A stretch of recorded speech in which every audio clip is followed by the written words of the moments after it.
Good morning students. बेटा start करते हैं। देखिए एक नया टॉपिक है आपके लिए, एटॉमिक स्ट्रक्चर।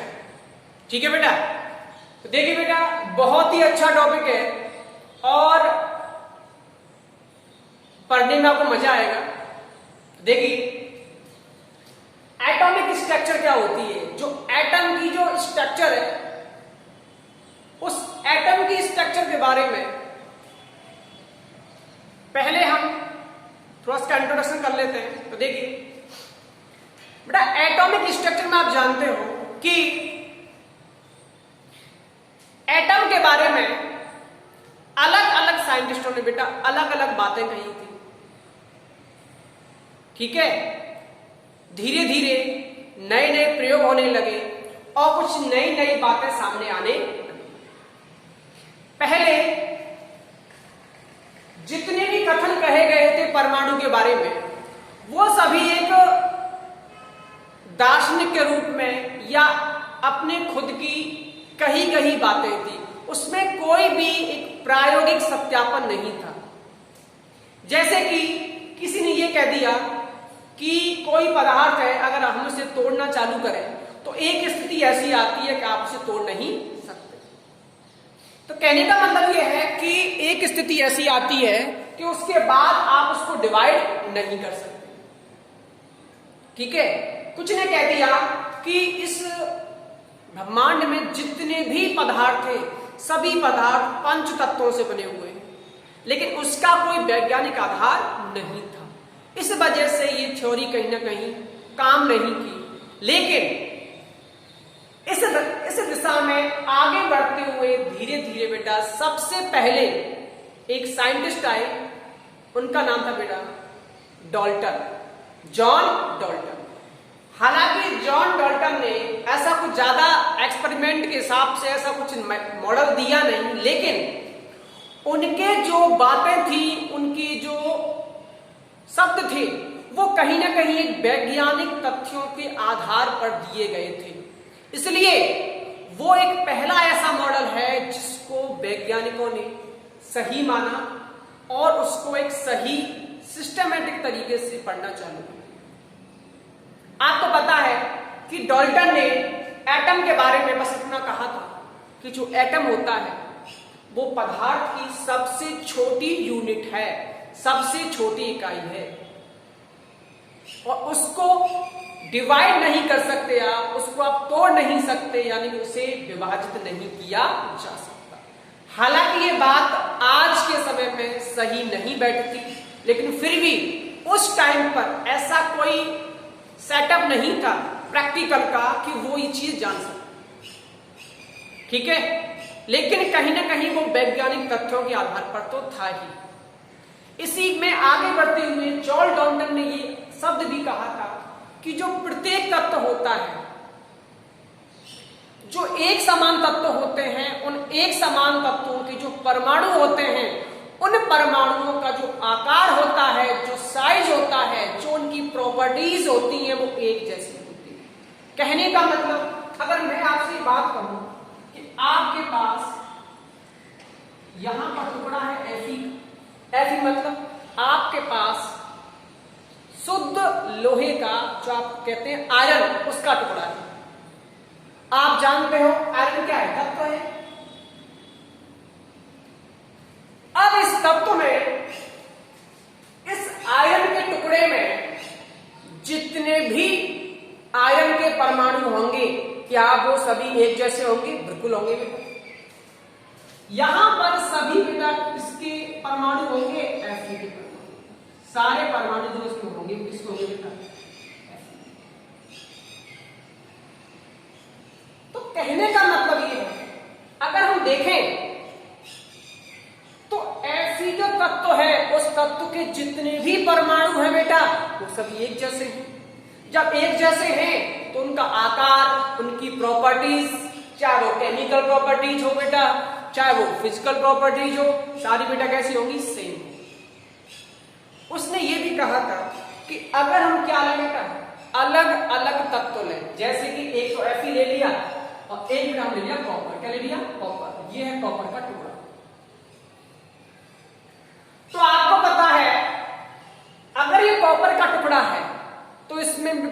कॉपर के ही परमाणु होंगे, यानी कि Cu।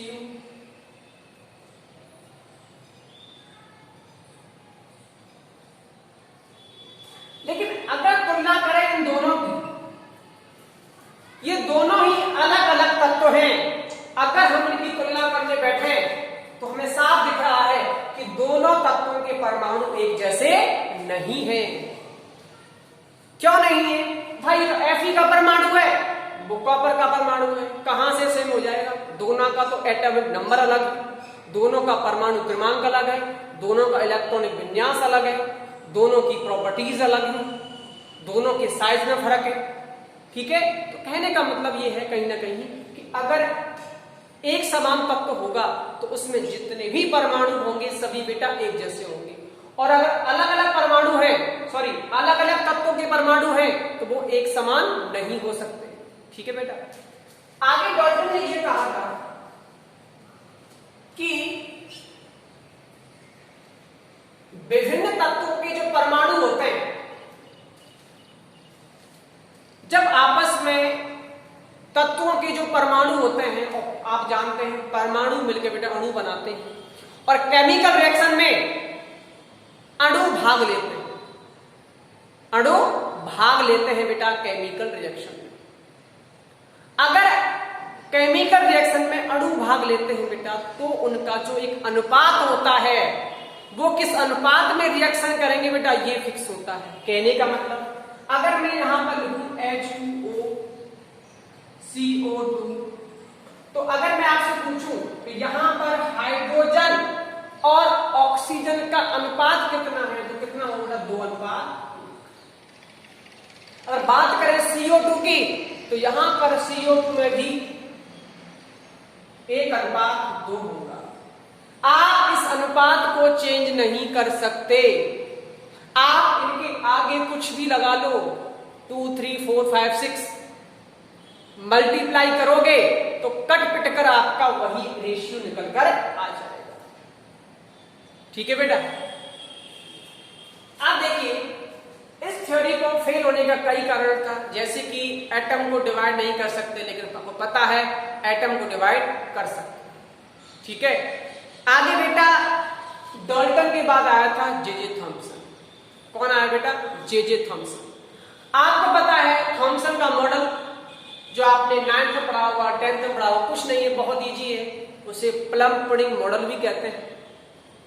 लेकिन कहीं ना कहीं थॉमसन ने पहली बार किसी ऋणावेशित कण की बात कही कि परमाणु में ऋणावेशित कण होते हैं जो उसमें समान रूप से फैले हुए होते हैं, जिसकी तुलना उन्होंने किससे की थी बेटा? केक से की थी। या फिर तरबूज में जो तरबूज का जो बीज होता है और जो लाल हिस्सा होता है उस लाल हिस्से की तुलना की थी बेटा धनावेश से, और जो बीज लगे होते हैं उसकी तुलना बेटा किससे की थी? इलेक्ट्रॉन से। लेकिन उस टाइम उनको ये पता नहीं था इलेक्ट्रॉन है क्या है, केवल ये पता था कि कोई नेगेटिव पार्टिकल है। ठीक है बेटा, उसने ये भी कहा था कि जो आपका एटम होता है, जो परमाणु होता है बेटा, वो क्या होता है? उदासीन होता है। ठीक है बेटा, उदासीन का मतलब जितना उस पर माइनस चार्ज है उतना ही बेटा उस पर प्लस चार्ज होगा। जब दोनों ही चार्ज बराबर हैं तो क्या होगा? न्यूट्रल, उदासीन हो जाएगा। ठीक है, और आपको ये पता भी है कि आगे चलकर इन्हीं जे थॉमसन ने इलेक्ट्रॉन की डिस्कवरी की थी। क्या की बेटा? इलेक्ट्रॉन की डिस्कवरी। हालांकि इन्होंने उसको इलेक्ट्रॉन नाम नहीं दिया, इलेक्ट्रॉन नाम को देने वाला कौन था बेटा? स्टोनी, जिसने पहले ही इलेक्ट्रॉन का नामकरण कर दिया था। अब देखिए, अगर मैं आपके सामने 4 डायग्राम बनाऊं तो आपको ये रिवाइज हो जाएगा ये क्या क्या मॉडल है, ये क्या क्या डायग्राम है। देखो, आप अगर आप वो पहचान पा रहे हो तो ये पक्का है आपने मॉडल पढ़ रखे हैं। तो देखो, अगर हम ये बनाए, अगर हम ये बनाए, मैं यहां -4 लगा रहा हूं, ठीक है।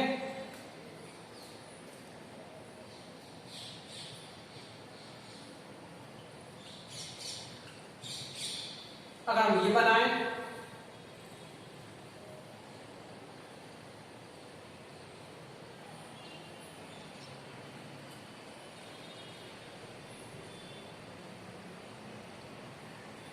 और हम ये बनाएं,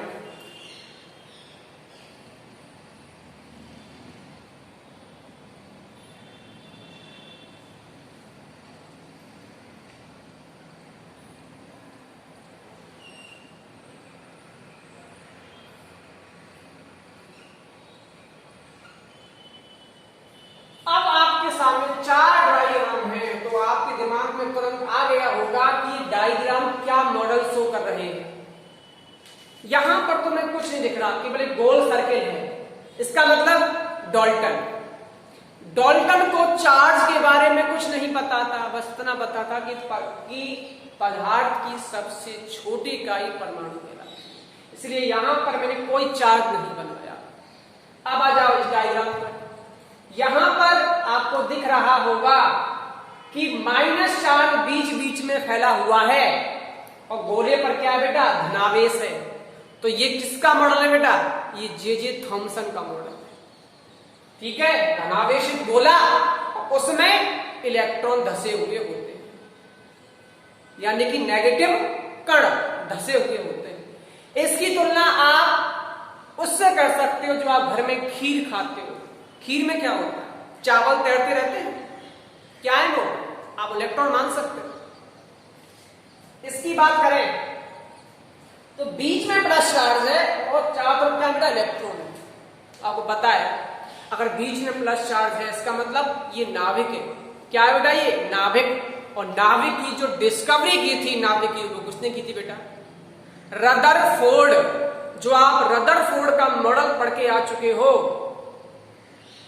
ये उसका डायग्राम। और वो तो आपको दिख रहा ही होगा, ये कौन से महाशय हैं, नील्स बोर, क्योंकि उन्होंने ही बताया था कि प्रथम कोष में 2 इलेक्ट्रॉन, उसके बाद 3 इलेक्ट्रॉन, 8 इलेक्ट्रॉन, जो भी हम बढ़ते हैं तो वो उस हिसाब से होता है। ठीक है, आपने नील्स बोर पढ़ा होगा बेटा क्लास 10 में। ठीक है, लेकिन यहां पर नील्स बोर थोड़ा आप डिटेल से पढ़ोगे। ठीक है, अब देखिए, अब आती बेटा आपकी डिस्कवरी ऑफ इलेक्ट्रॉन। इलेक्ट्रॉन की डिस्कवरी कैसे हुई, क्या क्या इसके मेन पॉइंट हैं, तो वो देखिए बेटा।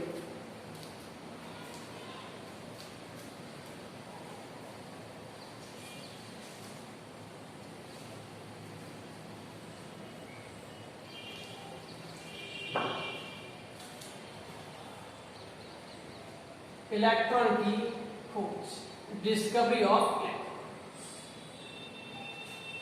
तो देखिए बेटा, आप जानते हो बेटा, देखो 2 तरह की मानसिकता वाले लोग होते हैं बेटा। एक तो वो लोग होते हैं जो कोई भी घटना जब घटती है ना बेटा, उसको डायरेक्टली जोड़ देते हैं बेटा ईश्वर के साथ, भगवान के साथ।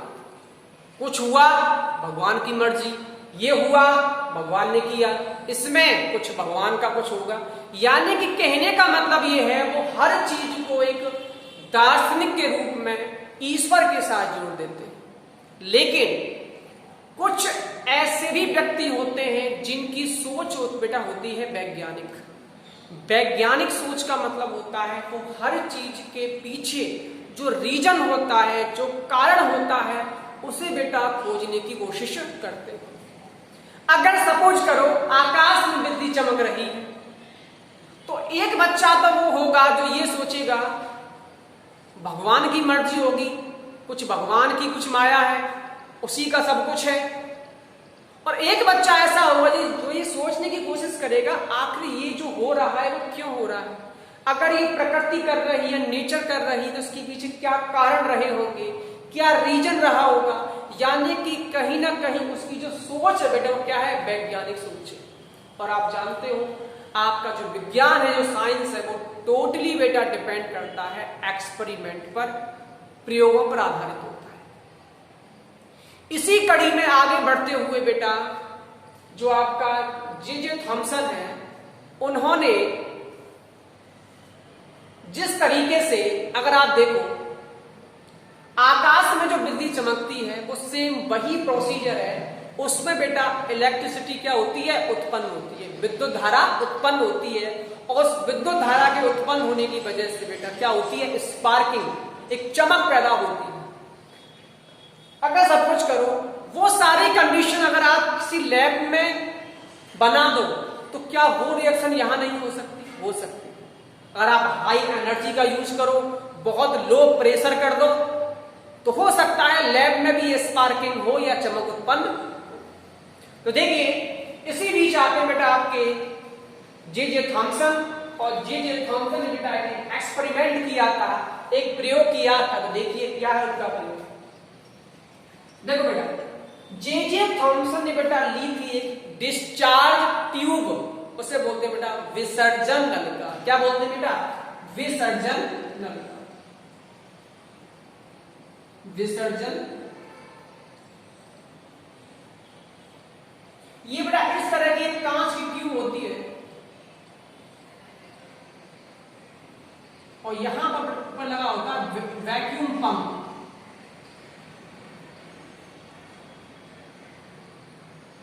जिसकी सहायता से आप इसके अंदर भरी हुई गैस का प्रेशर, जो दाब है बेटा, वो बहुत कम कर सकते हैं, यानी कि कंट्रोल कर सकते हैं। इसमें बेटा हमने लगा दिए 2 इलेक्ट्रोड। क्या लगा दिया? 2 इलेक्ट्रोड।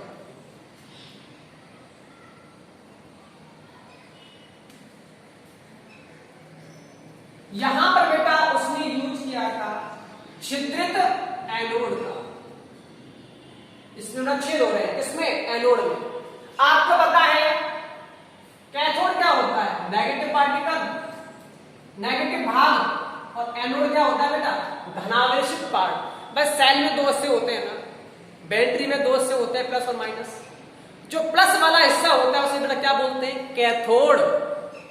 यानी कि इसमें जो इलेक्ट्रोड जुड़ा होगा बैटरी के माइनस वाले भाग से, उसे क्या बोलेंगे बेटा? कैथोड।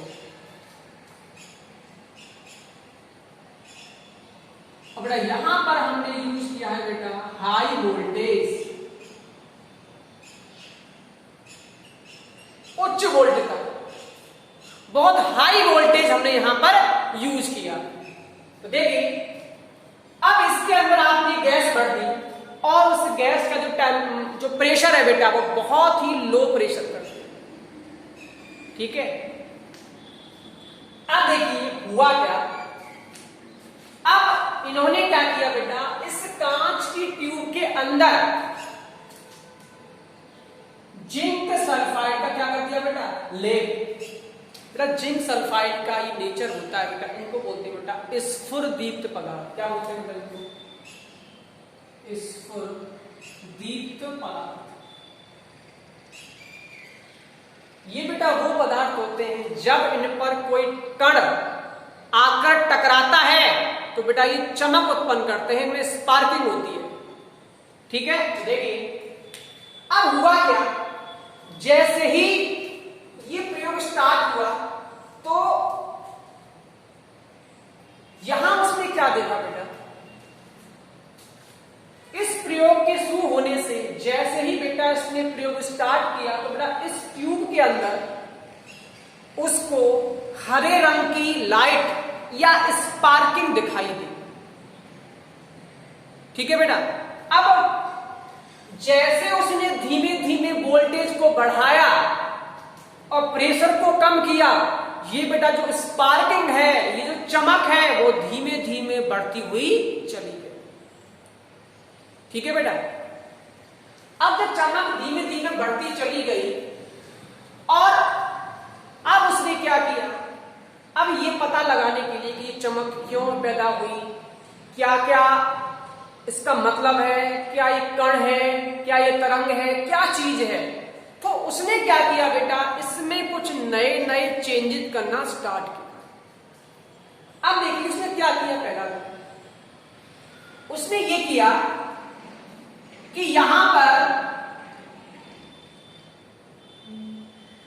उसने बेटा बेटा लगा दिया एक छोटा व्हील,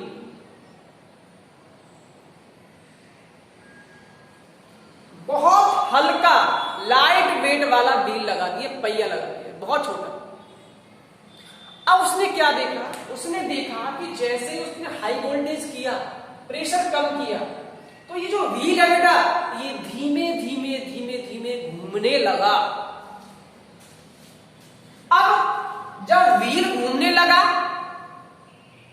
इसका मतलब क्या हुआ बेटा, इसका मतलब है कि कहीं ना कहीं ये जो लाइट है या जो स्पार्किंग है, इसमें कहीं ना कहीं कोई कण जरूर है।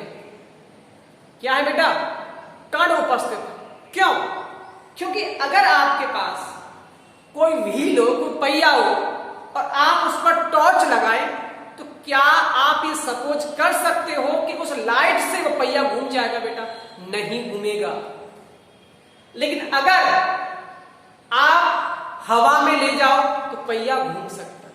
क्यों? आपको पता है हवा में क्या होते हैं, छोटे छोटे कण होते हैं, जो वो कण उससे टकराएंगे तो जो उनकी एनर्जी है, वो उस एनर्जी की वजह से वो आपका जो व्हील है, जो पहिया है बेटा, वो घूमने लगेगा। इसका मतलब उसको ये पता पड़ गया कि कहीं ना कहीं ये कण है। क्या है बेटा? ये ठीक है। अब कण है तो इन पर चार्ज क्या है? क्या ये उदासीन है? क्या इन पर प्लस चार्ज है? क्या इन पर नेगेटिव चार्ज है? ठीक है बेटा। देखो आगे इसमें इसने क्या चेंजेस किया था। आगे बेटा इसने क्या किया, इसने देखा कि जो व्हील जो घूम रहा था, उसकी जो छाया है, वो शैडो है, वो बेटा कहां आ रही थी? Cathode, sorry anode. ये एनोड और ये क्या है?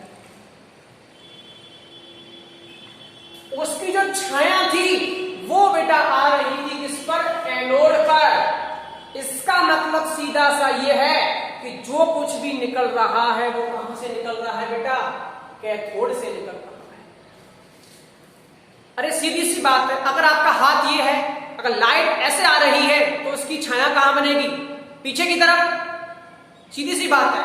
तो अगर ये इधर से जो कुछ भी आएगा, जो लाइट है, जो कुछ भी है, अगर वो लाइट ऐसे आएगी और ये व्हील है तो इसकी छाया कहां बनेगी? एनोड पर। ठीक है। तो उसको ये पता पड़ गया कि जो कुछ भी है ये कहां से निकल रहा है? कैथोड से।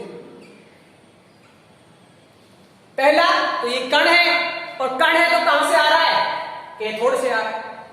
अब बात आती है, अगर कण है और कैथोड से आ रहा है तो उस पर चार्ज क्या होगा?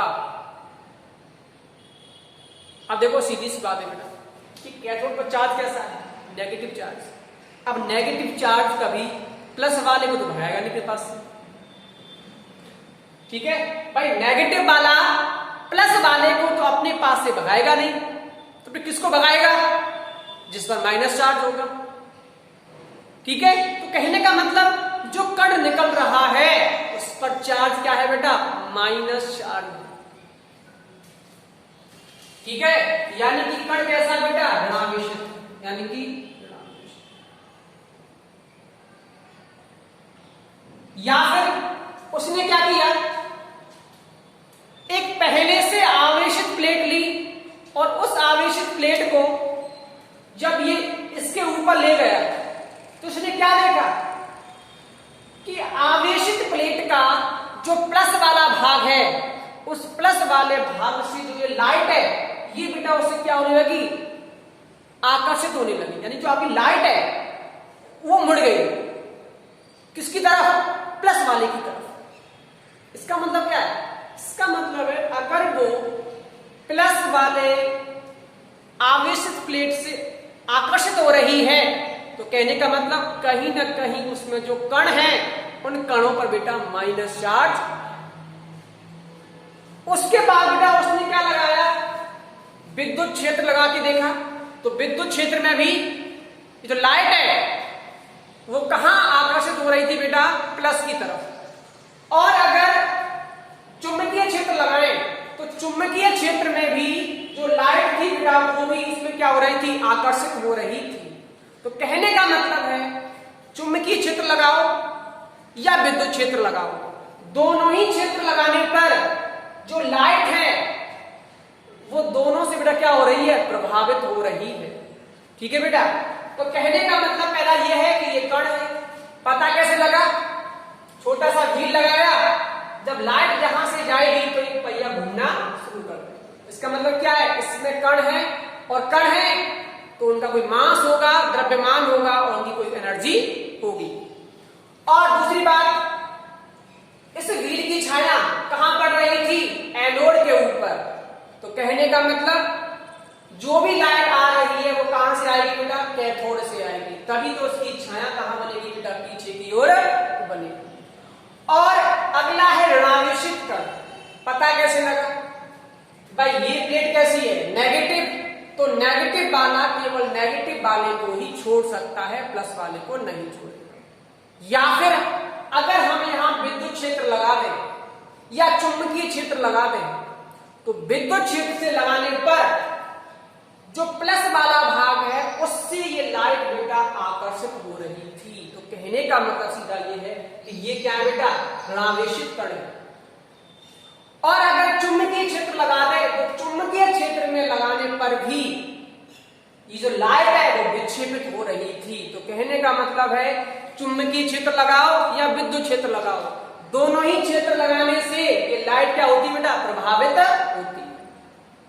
ठीक है बेटा, तो ये है आपका कैथोड की इलेक्ट्रॉन की खोज, या फिर इसको हमने दिया था कैथोड किरणों की खोज। कैथोड किरणों की खोज।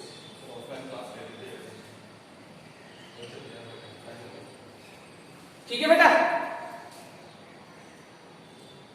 लेकिन इलेक्ट्रॉन की खोज में जे थॉमसन ने इसको इलेक्ट्रॉन नाम नहीं दिया, ये विशेष याद रखें। इलेक्ट्रॉन नाम दिया था जीजे स्टोनी ने नाम दिया था, इलेक्ट्रॉन का नाम जीजे स्टोनी ने। ठीक है बेटा, अगला लेक्चर नेक्स्ट क्लास।